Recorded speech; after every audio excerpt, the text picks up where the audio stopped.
नमस्कार दोस्तों, आप सभी का स्वागत है हमारे इस यूट्यूब चैनल में। आज हम लोग फिर से एक न्यूज़ टेस्ट सीरीज के साथ आ गए हैं और आज हम लोग जीएस के बारे में दूसरे टेस्ट सीरीज लेकर आया हूं और उसके बारे में हम लोग आज डिस्कस करने वाले हैं। तो अगर आप मेरे चैनल पे अगर नए हों तो चैनल को ज़रूर सब्सक्राइब करके जाइएगा और अगर वीडियो अच्छा लगे तो लाइक ज़रूर करना और कमेंट करके बताना आपको कि नेक्स्ट किसके बारे में, कौन सी टॉपिक पे आपको क्लासेस चाहिए। और अगर लास्ट वीडियो नहीं देखा है तो लास्ट वीडियो जाकर एक बार जरूर आप लोग देखना, बहुत ही हेल्पफुल होगा एग्ज़ाम पॉइंट ऑफ व्यू से। ठीक है, चलिए आज का वीडियो हम लोग शुरू करते हैं। तो आज का सबसे फर्स्ट क्वेश्चन है कि what is the symbol of tin. Tin का सिंबल क्या है? तो देखिए, टीन का सिंबल बिल्कुल सिंपल नहीं है अगर हम लोग सिंबल की बातें करेंगे तो। ठीक है, बहुत से स्टूडेंट जाएंगे टी आई देखेंगे, टी आई से मतलब टी आई यहाँ पे भी है तो टीन मार के चले आएंगे, तो नहीं, ये गलत हो जाएगा। एस आई भी नहीं होगा और टी ए भी नहीं होगा। क्या होगा इसमें? एस एन होगा। टीन का सिंबल क्या होता है? एस एन होता है। ठीक है, देखिए टी आई जो है, ये टी आई किसका सिंबल है? तो टी आई सिंबल ये है, किसका है? टाइटेनियम का। किसका है? टाइटेनियम का। ठीक है, ये लोग याद रखिएगा, टाइटेनियम का सिंबल क्या है? T I. एस आई किसका सिंबल है? सिलिकॉन का। सिलिकॉन का। ठीक है, और टी ए किसका सिंबल है? टेंटालुम। टेंटालुम का। ठीक है, इसकी एटॉमिक नंबर की हम जब बात करें, इसकी एटॉमिक नंबर होती है 22, इसकी होती है 14 और इसकी होती है 73। बहुत बार एग्जाम में पूछा जा चुका क्वेश्चन है। और इसका जो एटॉमिक नंबर है ये कितना है? 50। ठीक है, और ये ग्रुप कौन सा आता है? ग्रुप आता है 14। ठीक है, एसएन एसएन का मतलब क्या होता है? एसएन का अगर हम लोग मतलब देखें तो एसएन का मतलब होता है एस्टेनम। एस्टेनम।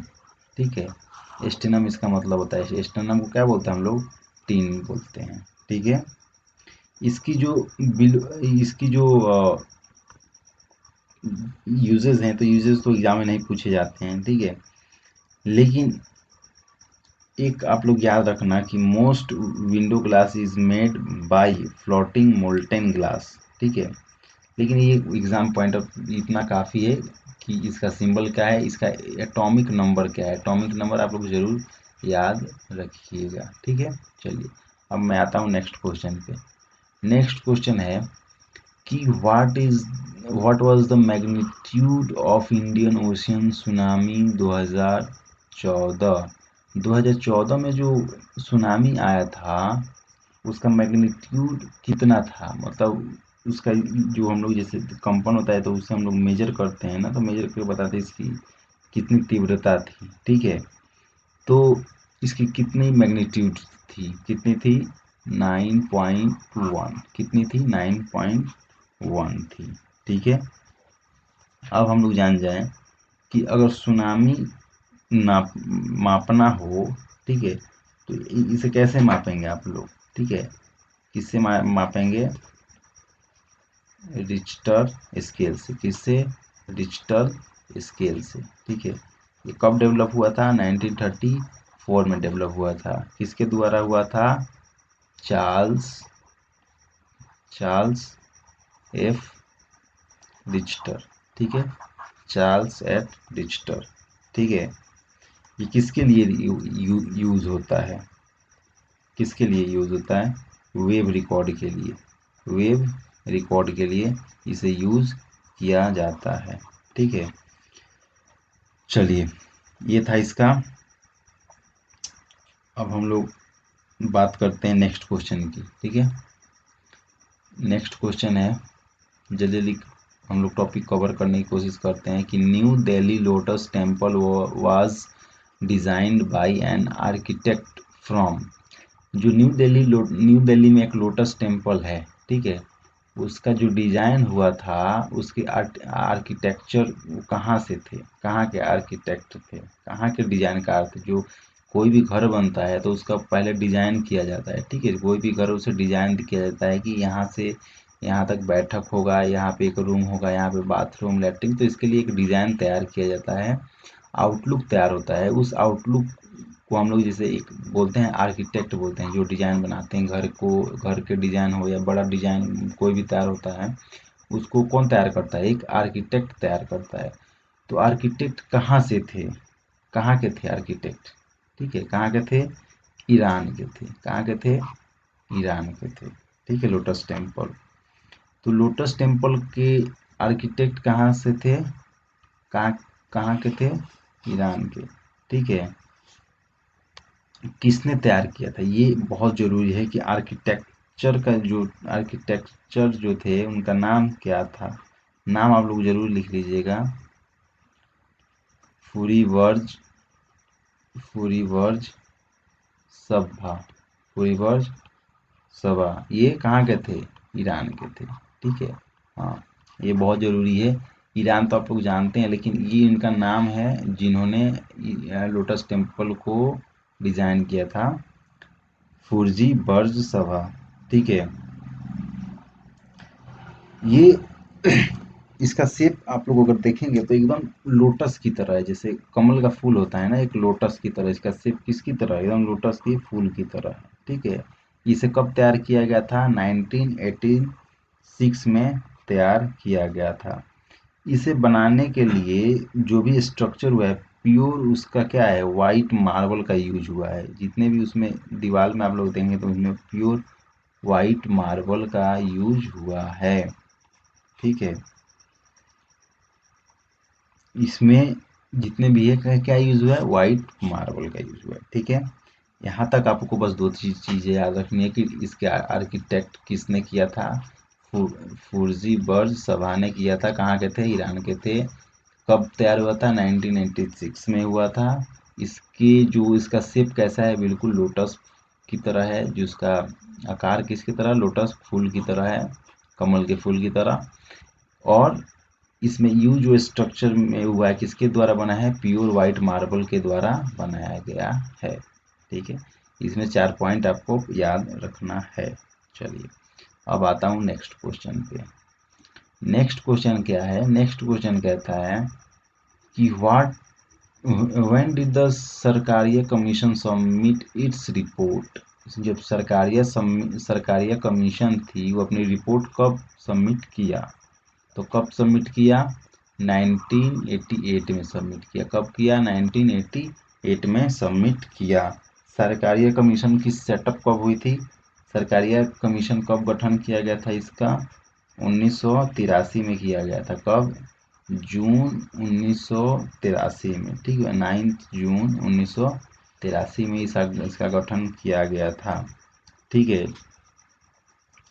इसके जो चेयरमैन थे उस समय कौन थे? आर.एस. सरकारिया थे। कौन थे? आर.एस. सरकारिया। इनके साथ थे श्री बी शिवारमन। ठीक है, बी शिवारमन और doctor Sen, doctor SR. Sen. ठीक है, और इनके कुछ मेंबर थे। ठीक है, इसके मेंबर थे। ये एक चीफ जस्टिस थे, रिटायर्ड जस्टिस थे।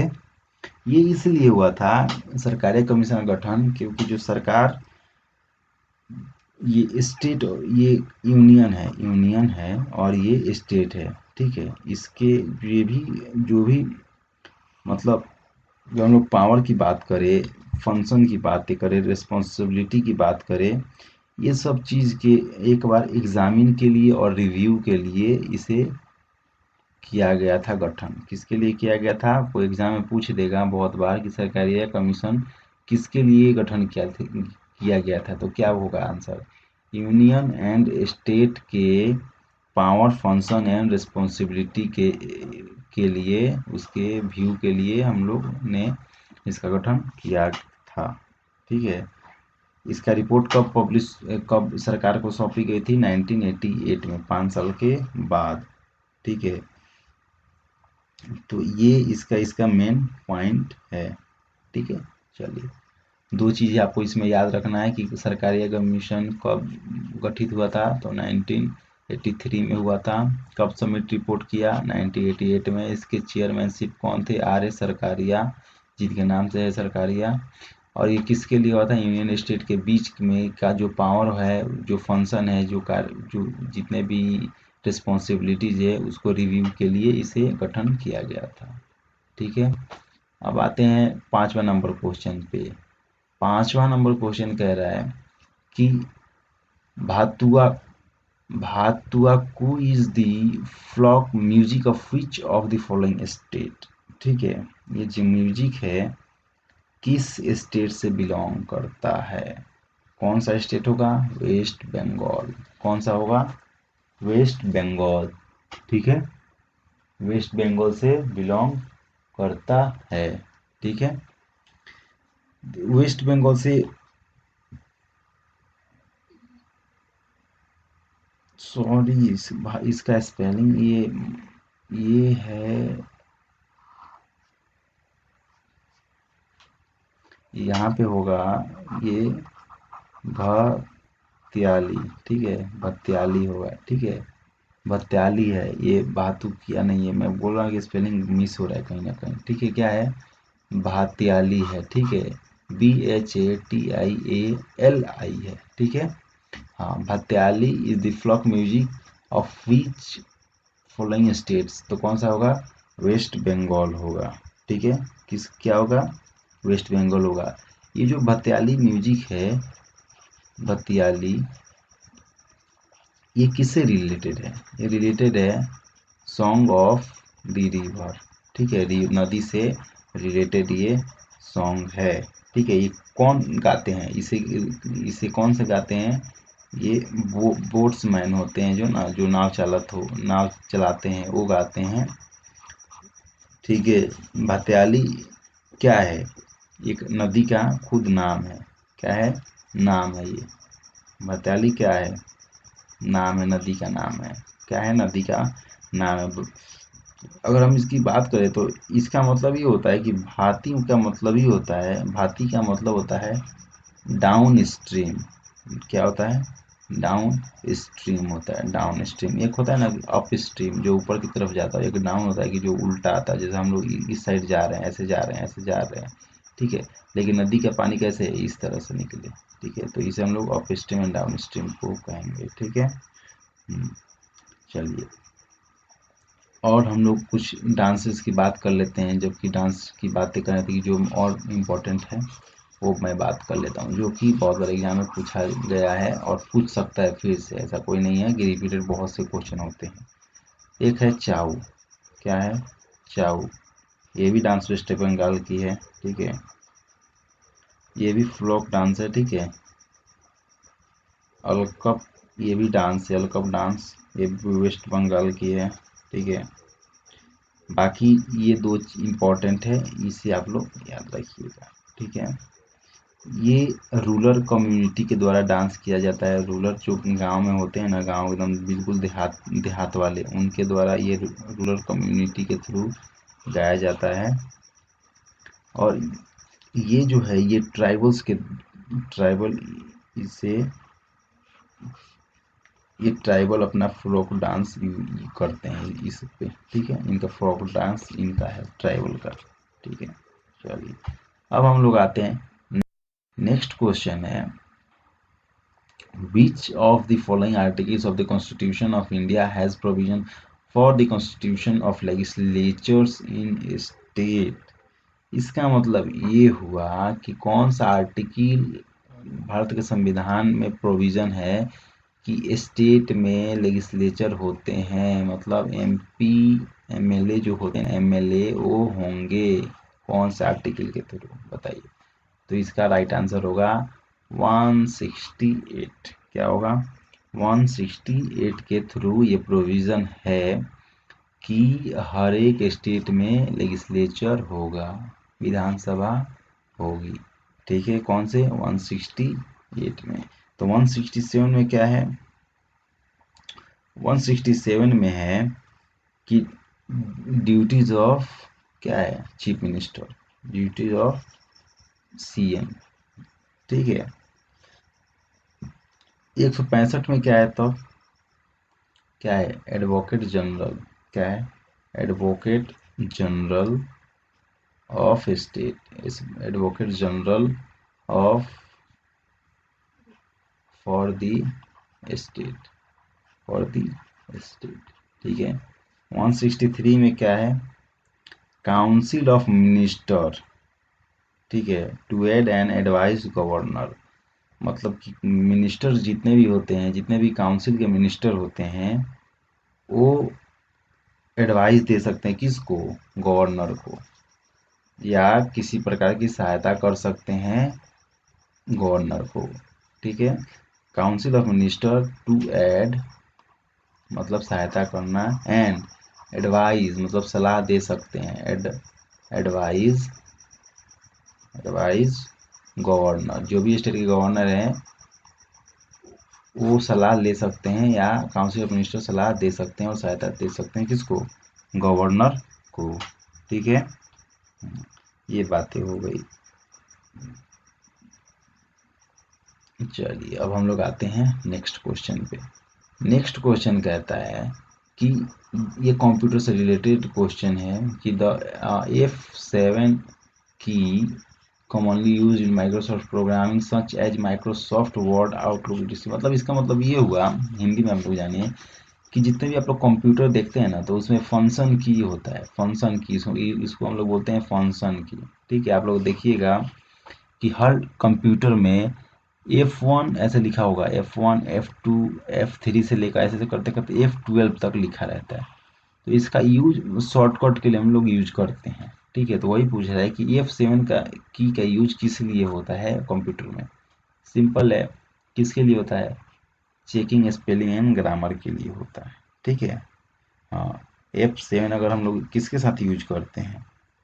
ओनली सिर्फ F7, कोई भी डेटा लिखा हो सिर्फ आप उस पर F7 क्लिक करिए, उस पर आपको पता चल जाएगा कि कहाँ पे स्पेलिंग एरर है, वो बिल्कुल बता देगा। ठीक है। चलिए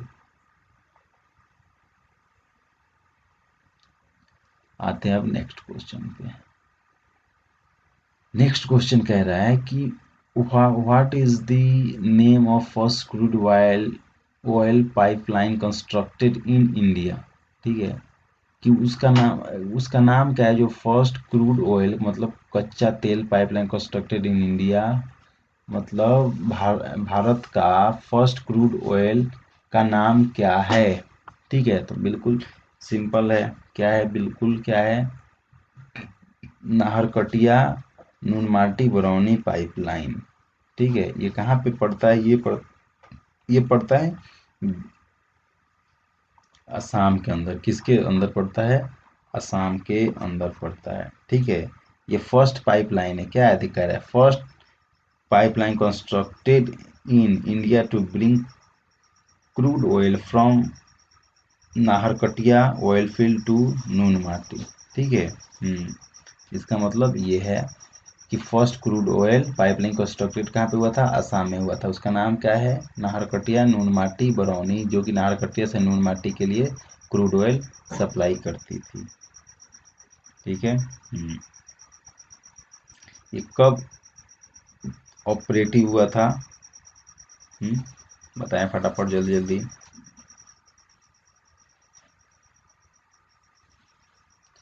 इसे 1962 से ऑपरेट किया गया था। ठीक है। हाँ। उसके बाद से नून माटी से बरौनी तक के लिए इसे एक्सटेंड किया गया था। नून माटी से बरौनी के लिए कब किया गया था? 1964 में किया गया था। ठीक है। पहले तो यहाँ से लेकर नरकटिया से कहाँ तक हुई? नून माटी तक हुई। कब से? 1962 से ऑपरेटिव हो गई। फिर 2 साल के बाद नून माटी से बरौनी, जो कि बरौनी कहाँ पड़ता है? बिहार के अंदर पड़ता है। ठीक है। ये बिहार के अंदर पड़ता है। यहाँ पे फिर क्रूड ऑयल सप्लाई होने शुरू हुए। ठीक है। चलिए अब हम लोग आते हैं नेक्स्ट क्वेश्चन पे। नेक्स्ट क्वेश्चन कह रहा है कि व्हाट इज द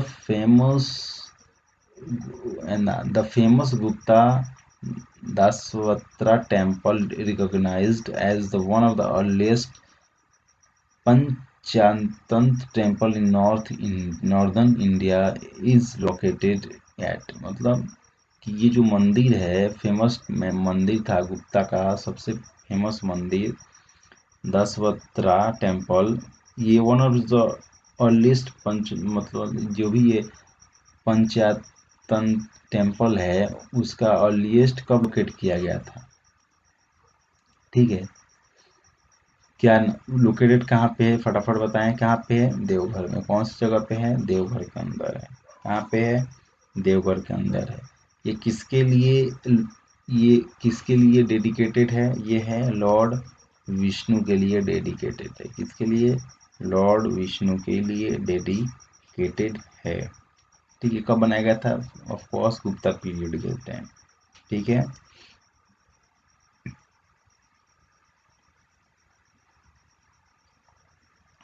चलिए अब हम लोग आते हैं नेक्स्ट क्वेश्चन पे। नेक्स्ट क्वेश्चन कह रहा है कि what is the approximate speed of sound in distilled water at 25 degree Celsius, ठीक है। जैसे डिस्टिल्ड का मतलब ये होता है कि जैसे कि हल्का सा मैं बता देता हूँ,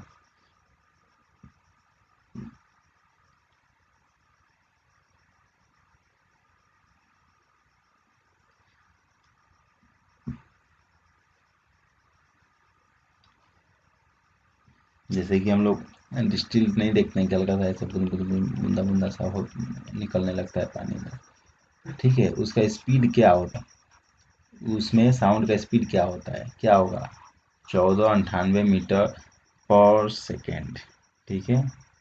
कितना होता, 1498 मीटर प्रति सेकेंड। साउंड क्या है, sound is a longitudinal mechanical wave, ठीक है, मैकेनिकल वेव, ठीक है। लॉन्गिट्यूडल ये हमेशा साउंड के सीधा चलता है, ऐसे ऐसे ऐसे तिरछा नहीं चलता है, ऐसे साउंड हमेशा स्ट्रेट में चलता है, लंबे में चलता है, ठीक है। इसे हमेशा साउंड को ट्रेवल के लिए एक मीडियम चाहिए, बिना मीडियम का ये नहीं चल पाएगा। इसे वैक्यूम में ट्रेवल नहीं कर सकता। वैक्यूम का मतलब जहाँ पे एकदम वैक्यूम हो वहाँ पे ये ट्रेवल नहीं कर पाएगा, ठीक है। चलिए आते हैं हम लोग नेक्स्ट क्वेश्चन पे। नेक्स्ट क्वेश्चन कह रहा है कि which country is to train in Indian flight surgeons to enable them to monitor the health of astronauts selected for the human space mission Gaganyaan. देखिए मतलब कहने का मतलब ये है कि जो गगनयान के लिए जितने भी आदमी हमारे देश में सेलेक्ट हुए हैं, ठीक है, गगनयान के लिए, तो उसमें जो भी ट्रेंड किया जा रहा है Indian flight surgeons to enable them monitor health, मतलब कि जैसे गगनयान में लोग जाएंगे जो कि 2022 में लॉन्च होना है, तो उस समय जो एस्ट्रोनॉट्स जाएंगे उसके साथ, तो उनके साथ एक हेल्थ के भी आदमी जाएंगे जो कि डॉक्टर होंगे। उसको कौन ट्रेंड कर रहा है, कौन सी देश है जो ट्रेंड कर रहा है, तो क्या होगा, कौन सी देश है, फ्रांस है, ठीक है। ये ट्रेंड कर रहा है कि जितने भी एस्ट्रोनॉट्स हैं उनका देखभाल कैसे करें और कैसे ख्याल रखें उनका, ठीक है। ये कब ये कब लॉन्च होगा, 2022 में। कब होगा, गगनयान 2022 में होगा। कितने आदमी जाएंगे, 3 इंडियंस जाएंगे, 3 आदमी जाने की बातें हो रही है, ठीक है। इसकी जो टेक ऑफ होगी कहाँ से होगी, GSLV MK3 से। कौन सी, MK3, ठीक है। हाँ,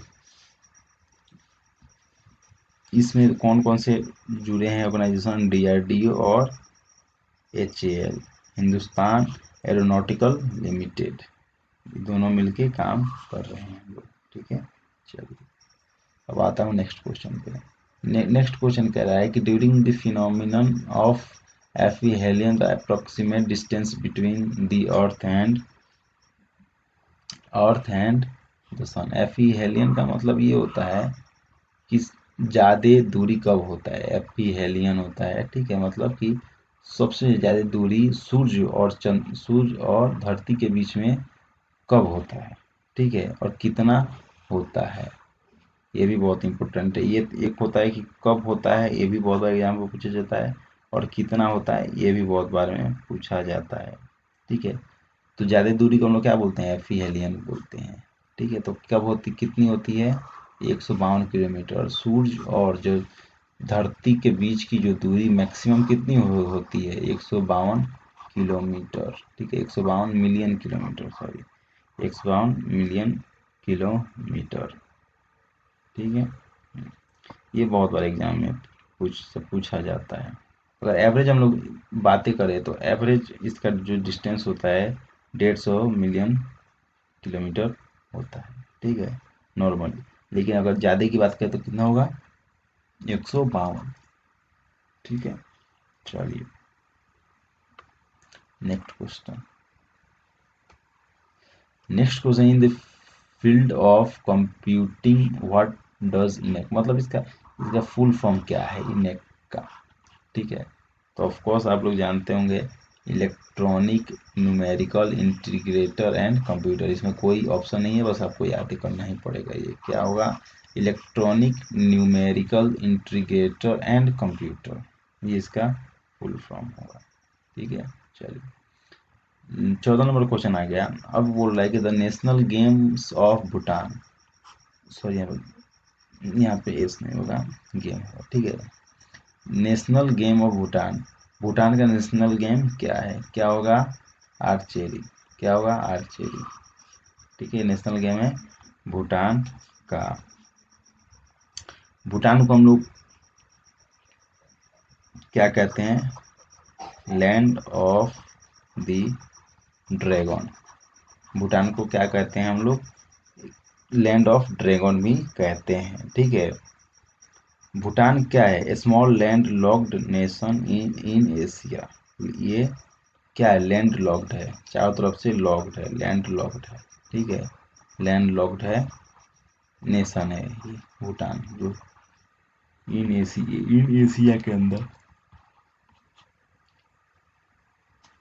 इसकी जो कैपिटल है, कैपिटल कहाँ पे है भूटान के, थिम्पू।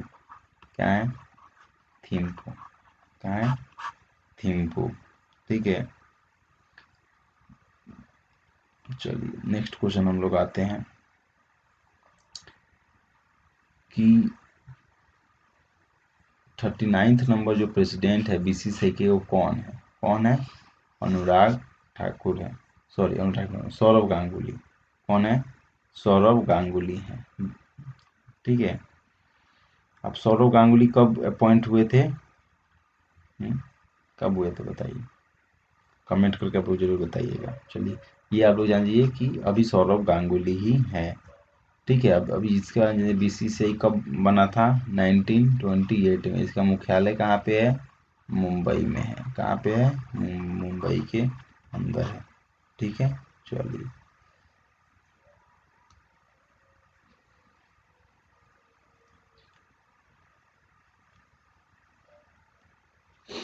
हम लोग नेक्स्ट क्वेश्चन पे आते हैं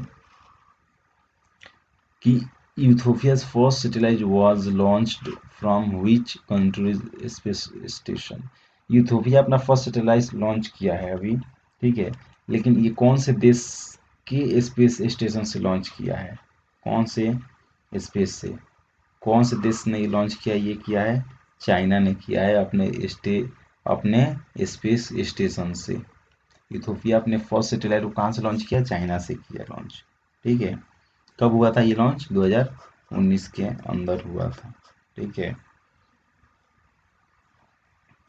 अब आप लोग जान लीजिए कि इथियोपिया की राजधानी कहाँ है, कहाँ है, एडिस अबाबा, अबाबा, एडिस अबाबा। ठीक है, राजधानी है इथियोपिया की। ठीक है, चलिए नेक्स्ट क्वेश्चन है, which of the following sector of the economy है the highest share in GDP. जो जीडीपी हम लोग का होता है, ठीक है, जीडीपी का फुल फॉर्म क्या होता है, gross domestic product, domestic product. ठीक है, ये होता है जीडीपी का फुल फॉर्म। जीडीपी का full form gross domestic product, मतलब कि ग्रॉस, ग्रॉस का मतलब होता है कि देखिए कुल मिला के, जैसे माल कितने का बिका, ये बॉर्डर हो गया हम लोग का, इसके अंदर का माल कितने का बिका, उसमें उसमें माल का भी पैसा है जो हम लोग खरीदे हैं, और उसमें प्रॉफिट भी है, तो उसको हम लोग ग्रॉस बोलते हैं। ठीक है, अगर उसमें नेट निकालना हो तो जितना हम लोगों ने खर्च किया है, जैसे सामान हम लोगों ने 80 में किया और यहाँ पे 100 रुपये में बेच दिया, तो कितना हम लोग का हुआ, 180 हुआ, तो हम लोग क्या बोलेंगे, हमारा जीडीपी कितना का है, 180 का है। लेकिन अगर हम लोग नेट प्रॉफिट निकालेंगे तो क्या पता चलेगा कि 80 का तो सामान था ही, 100 हमारा क्या था, प्रॉफिट था, तो यहाँ पे कितना आ जाएगा, 100 आ जाएगा। तो हम लोग जीडीपी इसी को बोलते हैं। ठीक है, चलिए, तो सबसे ज़्यादा जीडीपी में कहाँ से पैसे आते हैं, सबसे ज़्यादा कहाँ से पैसे आते हैं, मतलब इसका मतलब यही हुआ, कहाँ से आता है, सर्विस से पैसा आता है। सबसे ज़्यादा कहाँ से आता है, सर्विस से पैसा आता है। ठीक है, चलिए, who was the founder of city of Hyderabad, Hyderabad के सिटी के फाउंडर कौन है, कौन थे, वही मतलब कौन थे, क्या होगा, मोहम्मद कुली कुतुब शाह, मोहम्मद कुली कुतुब शाह जो थे, ये फाउंडर थे हैदराबाद के। ठीक है, हैदराबाद कौन से नदी के किनारे बसी है, मूसी रिवर, किसके लगे, मूसी रिवर के बारे में ये याद रखिएगा आप लोग, कौन सी नदी, मूसी, MUSI, मूसी नदी के किनारे। ठीक है, ये कौन से डायनेस्टी से ताल्लुक रखते थे, ये थे कुतुब शाही डायनेस्टी, कुतुब शाही डायनेस्टी से ताल्लुक रखते थे। ठीक है, ये इन्होंने क्या बनाया था, जो हमारे 4 मीनार आप लोग देखते हैं ना, 4 मीनार, ये इनके डायनेस्टी में ही बना था, 4 मीनार। ठीक है, इनके डायनेस्टी में ही ये भी बना था। ठीक है, चलिए,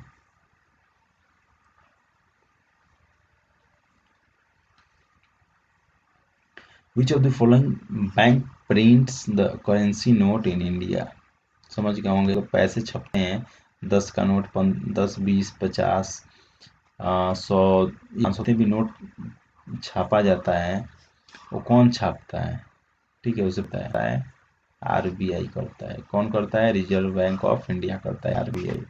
ठीक है, हाँ, जो 1 रुपये का आप लोगों ने देखा होगा, 1 रुपये का सिक्का, इसे कौन जारी करता है, इसे जारी करता है फिनांस मिनिस्ट्री, किसे, फिनांस मिनिस्ट्री, 1 रुपये का सिक्का। बाकी लेकिन जो किसी होती है कागज वाली पैसे, वो कहाँ से होती है, RBI के थ्रू होती है। ठीक है, बिल्कुल बिल्कुल, चलिए,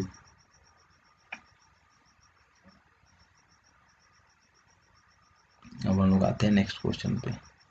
नेक्स्ट क्वेश्चन कह रहा है कि most of the atmospheric ozone is found in which layer of atmosphere, जितने भी एटमॉस्फेरिक होते हैं, जैसे कोई भी मौसम में चेंज होना, ये सब चीज़ें कहाँ पे होती हैं, कहाँ पे होती है, जल्दी बताएं, ये होती है स्ट्रेटोस्फीयर, स्ट्रेटोस्फीयर में होती है। ठीक है, कहाँ पे होती है, स्ट्रेटोस्फीयर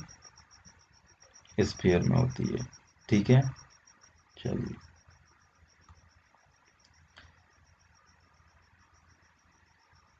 अब आज का क्वेश्चन यहीं पे हुआ समाप्त।